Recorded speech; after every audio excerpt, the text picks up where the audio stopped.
first thing to do is to prepare for that description, and that's to make sure that you really understand the career. What are the skills that are needed?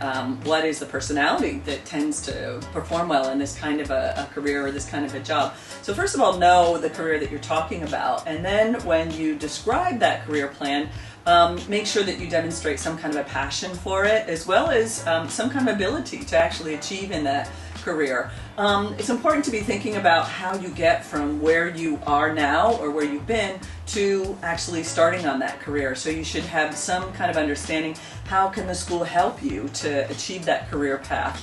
What are you going to do to get there other than come to school and listen to the professors in the classroom? So you should have some kind of a real understanding of where you want to go, how the school can help you, but also what you bring to the table to start with, and putting all of that together.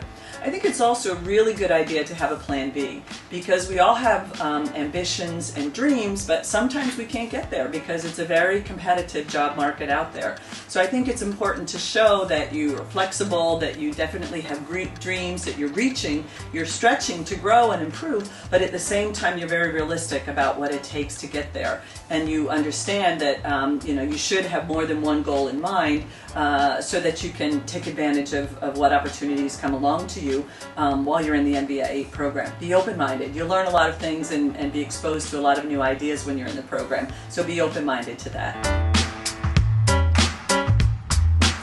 The difference between an interview and the paper application is that you get to show your personality, you get to show your ability to communicate, and you have the ability to probe down, to ask questions beyond the paper brochure that you've got from the program. The interviewers have the opportunity to dig down and probe about aspects of your career or your profile that they're interested in. So I think it's important, again, to do all the preparation that we mentioned already, which is understand the school and the students and the faculty.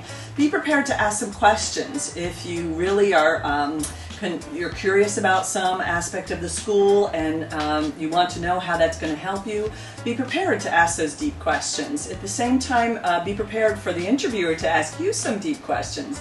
So I think it's important to reflect upon your career.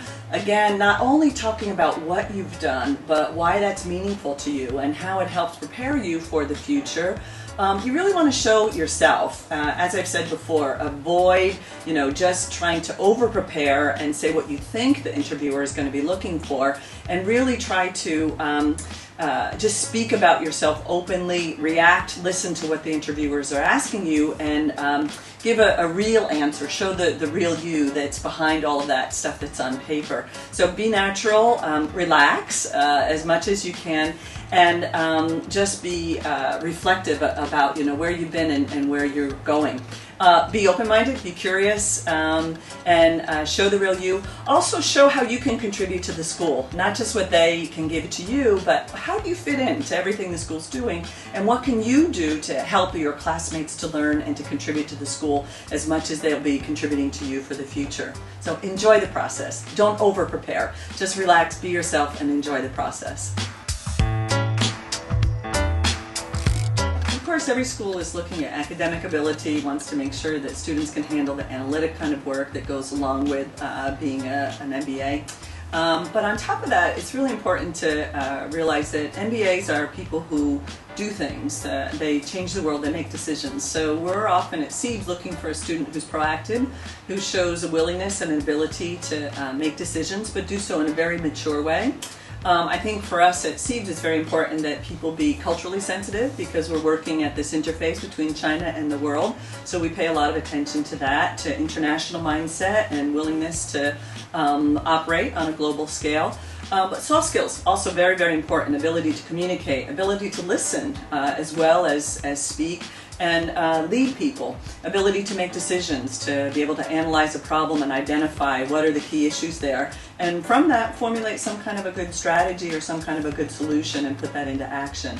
So we're looking for indicators of all of these skills when we review our candidate applications and when we interview people.